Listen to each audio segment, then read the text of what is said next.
नमस्कार विद्यार्थियों। आज के इस वीडियो में हम चर्चा करेंगे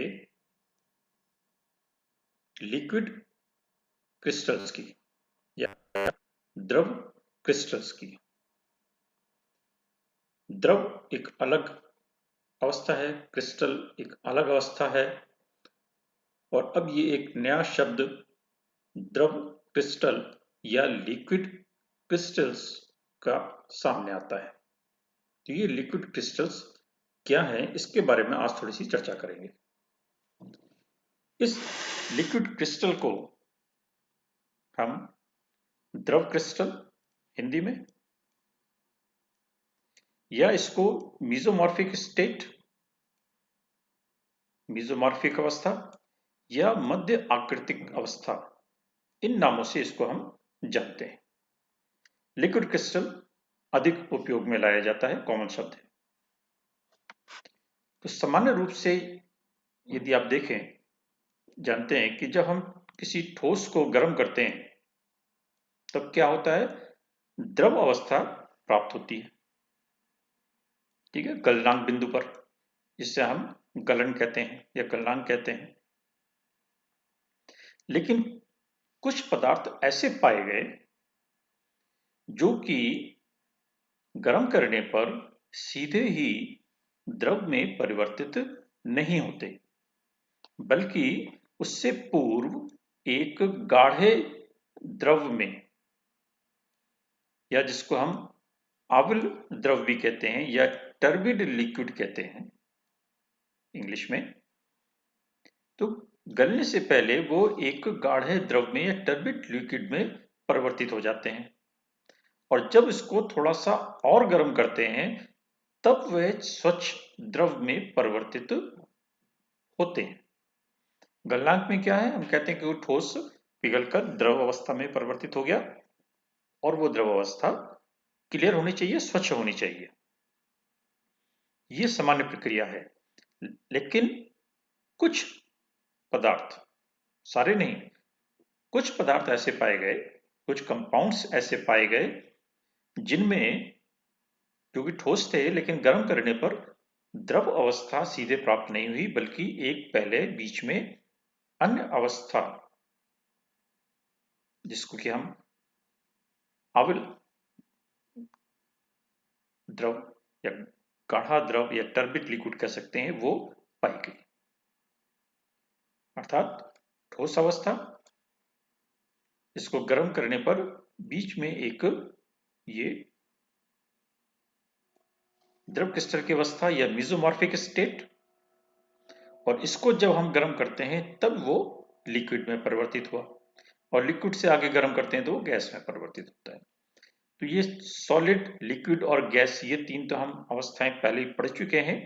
तो इस ठोस और द्रव के बीच में एक मीजोमॉर्फिक स्टेट की अवस्था कुछ कंपाउंड्स में और पाई गई। उल्टा चले तो गैस को यदि हम ठंडा करें तो लिक्विड बदलेगा, लिक्विड को और ठंडा करें तो वो मीजोमॉर्फिक स्टेट आती है, और फिर उसके बाद वो ठोस अवस्था में परिवर्तित होता है। तो चाहे हम इस डायरेक्शन में जाएं और चाहे हम इसको ठंडा करके पीछे के डायरेक्शन में आए, उन विशेष पदार्थों में हमको मीजोमॉर्फिक स्टेट मिलती है। तो ये जो एक इंटरमीडिएट स्टेट है बीच में, ठीक है, जिसका मध्यवर्ती अवस्था कहते हैं, इसे ही हम द्रव क्रिस्टल के रूप में जानते हैं या मध्य आकृतिक अवस्था के रूप में जानते हैं।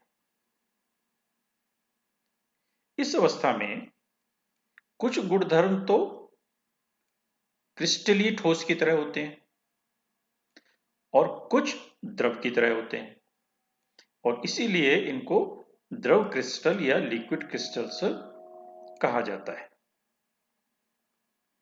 ठीक है, कोई इसका ये कोई संतोषजनक शब्द नहीं है, लेकिन फिर भी चलन में इसको हम लिक्विड क्रिस्टल कह देते हैं, क्योंकि ये क्रिस्टल नहीं है, तो ये द्रव का ही एक हिस्सा है। लेकिन प्रचलन में द्रव क्रिस्टल शब्द अधिक है। इनफैक्ट ये मीजोमॉर्फिक स्टेट है या मध्य आकृतिक अवस्था है। ठीक है, इसको तो हम क्रिस्टलीय द्रव या कहीं कहीं इसको विषमदैशिक द्रव या पैराक्रिस्टल या सैक्रिस्टल, कई नामों से इसको हम देख सकते हैं लिखा हुआ। तो ये एक डायग्राम फेज डायग्राम कहलाता है। ये अगर आपने कहीं पढ़ा हो, ये जल के लिए है, ठीक है। ये ठोस की अवस्था, ये लिक्विड की अवस्था और ये गैस की अवस्था, ये एक कर्व है और ये यहाँ पर एक ट्रिपल पॉइंट है। तो तापमान, ये टेम्परेचर है। यदि हम यहाँ पर हैं और यहाँ से सीधे तापमान बढ़ाते हैं तो क्या होगा कि ये सॉलिड से गैस में कन्वर्ट होगा। और यदि हम यहाँ कहीं पर हैं और तापमान बढ़ाते हैं तो सॉलिड से हम पहले तो लिक्विड अवस्था में पहुंचते हैं और फिर लिक्विड से गैस अवस्था में पहुंचते हैं। तो ये जो ट्रिपल पॉइंट है, इस ट्रिपल पॉइंट से ऊपर यदि हम हैं और जल ट्रिपल पॉइंट से ऊपर रहता है, या ये कह लीजिए कि ट्रिपल पॉइंट समान अवस्था से नीचे है, इसीलिए जब हम उसको गर्म करते हैं तब सॉलिड से लिक्विड और लिक्विड से गैस में परिवर्तित होता है। ये भी एक यहाँ पर पॉइंट नोट करने की है, यदि किसी पदार्थ का ट्रिपल पॉइंट ऊपर है, सामान्य जो टेम्परेचर और प्रेशर है या सामान्य अवस्था है जिस पर कि हम लोग हैं, क्या मान के चलते हैं, 1 एटमॉस्फेरिक प्रेशर और 25 डिग्री सेंटीग्रेड ताप, नॉर्मल टेम्परेचर एंड प्रेशर। तो यदि ये ट्रिपल पॉइंट उससे कम है एनटीपी से, तब तो हमें 3 अवस्थाएं मिलेंगी। लेकिन अगर ट्रिपल पॉइंट ऊपर है तो ऐसी स्थिति में उस पदार्थ को गर्म करने पर लिक्विड अवस्था नहीं मिलेगी, बल्कि सॉलिड अवस्था सीधे ही गैस अवस्था में परिवर्तित हो जाती है, जिसको हम ऊर्ध्वपातन या सब्लिमेशन भी कहते हैं। तो सब्लिमेशन कंपाउंड्स में क्या होता है कि उनका ट्रिपल पॉइंट नॉर्मल टेम्परेचर और प्रेशर से क्या होगा, अधिक होगा। अब यहां पर हम बात कर रहे हैं लिक्विड फेज की, इसमें द्रव क्रिस्टल्स की। तो द्रव क्रिस्टल्स की अवस्था में यहां पर एक बीच में अवस्था हमको और मिल जाती है। तो यहाँ पे जब हम उसको गर्म करते हैं तब सॉलिड अवस्था से पहले तो वो लिक्विड क्रिस्टल की अवस्था में जाता है और फिर इसके बाद लिक्विड अवस्था में जाता है और फिर गर्म करने पर गैसियस अवस्था में जाता है, यदि हम टेम्परेचर को बढ़ाते रहते हैं। तो यहाँ पर फेज डायग्राम में हमें एक, यानी ये ट्रिपल पॉइंट है तो एक ट्रिपल पॉइंट हमको और मिल जाता है, यानी 2 ट्रिपल पॉइंट मिल जाते हैं। तो ये थोड़ा सा फेज डायग्राम में उसमें डिफरेंस आ जाता है।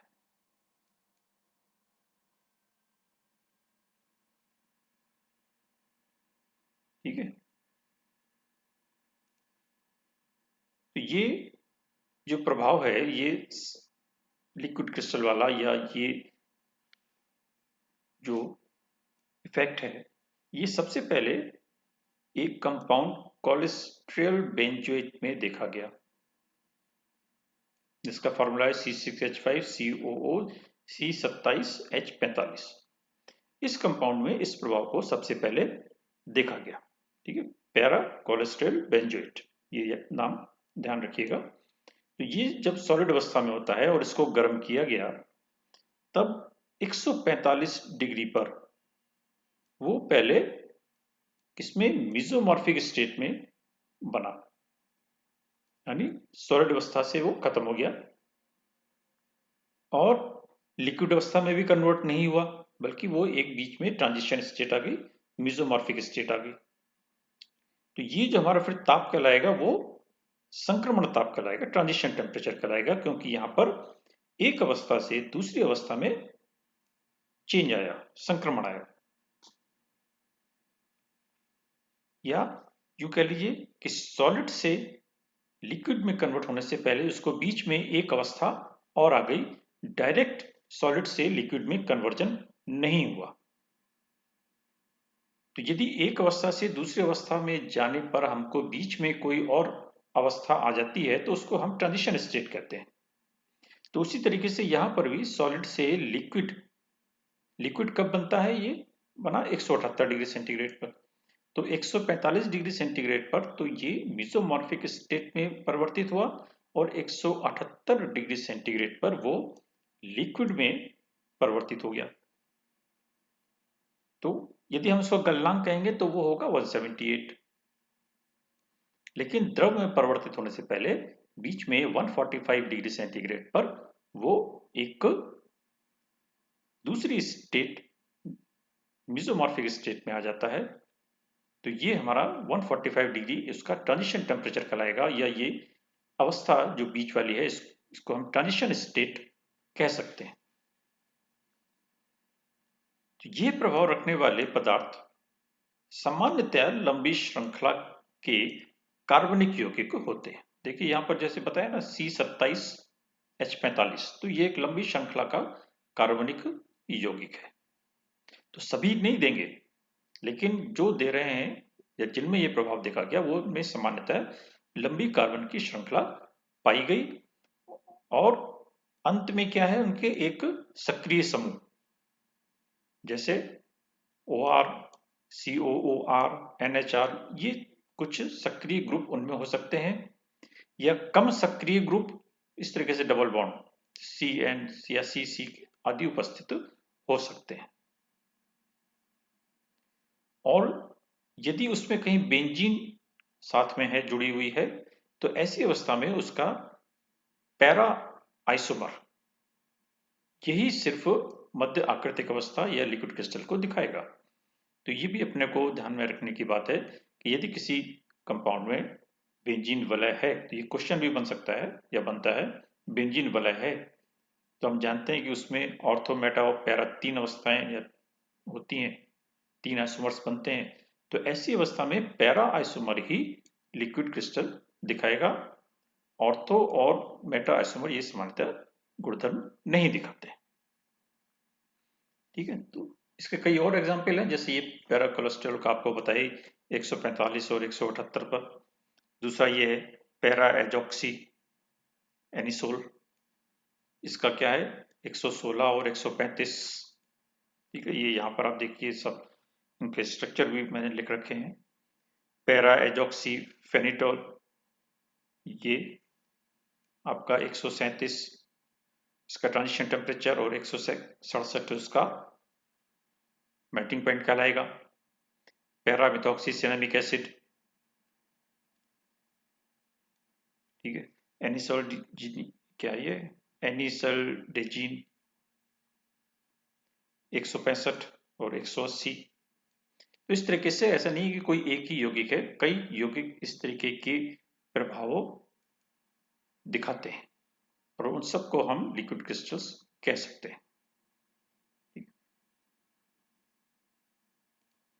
पैरा इथाइल पैराजॉक्सी बेंजोएट, ये देखिए कई सारे इसमें मैंने एग्जांपल्स कोट किए हुए हैं। ये पदार्थ अधिक स्थायी होते हैं और गर्म करने पर विघटित नहीं होते, बल्कि वो और द्रव में प्रवर्तित होते हैं।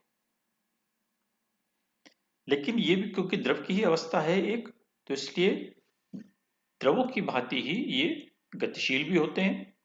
यानी सॉलिड तो गतिशील नहीं होगा, लेकिन लिक्विड गतिशील होता है, और ये भी गतिशील होता है। तो इसलिए वो एक तरीके से लिक्विड की अवस्था है, तो उससे मोबिलिटी भी होती है, तरलता भी होती है, श्यानता भी होती है, पृष्ठ तनाव भी होता है। तो ये सारे गुणधर्म हमारे लिक्विड्स वाले हैं। ठीक है, लेकिन ठोस रस में क्या गुणधर्म आता है कि क्रिस्टल की भांति ये विषम दैशिकता दिखाते हैं और डबल डिफ्रैक्शन दिखाते हैं। तो जब हम सॉलिड के बारे में पढ़ेंगे तब हम वहां विषम दैशिकता और समदैशिकता के बारे में भी पढ़ेंगे। तो कुछ गुणधर्म उसके सॉलिड के हैं, और कुछ गुणधर्म या कह लीजिए कि अधिकतर गुणधर्म द्रवों के हैं। तो इसलिए ऐसी स्थिति में हम इसको द्रव क्रिस्टल या लिक्विड क्रिस्टल्स कह लेते हैं। तो क्या निष्कर्ष निकला कि कुछ कार्बनिक पदार्थ, सारे नहीं, कुछ कार्बनिक पदार्थ जो कि लंबी श्रृंखला के थे और जिनके अंत में एक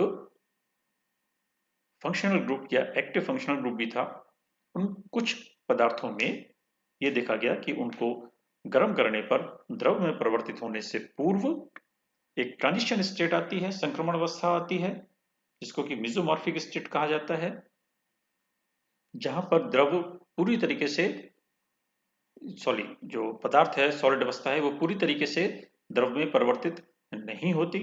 एक गाढ़ा आविल द्रव या टर्बिड लिक्विड प्राप्त होता है और थोड़ा सा टेम्परेचर और बढ़ाने पर वो क्लियर लिक्विड में या द्रव में, स्वच्छ द्रव में परिवर्तित हो जाता है, जिसको कि हम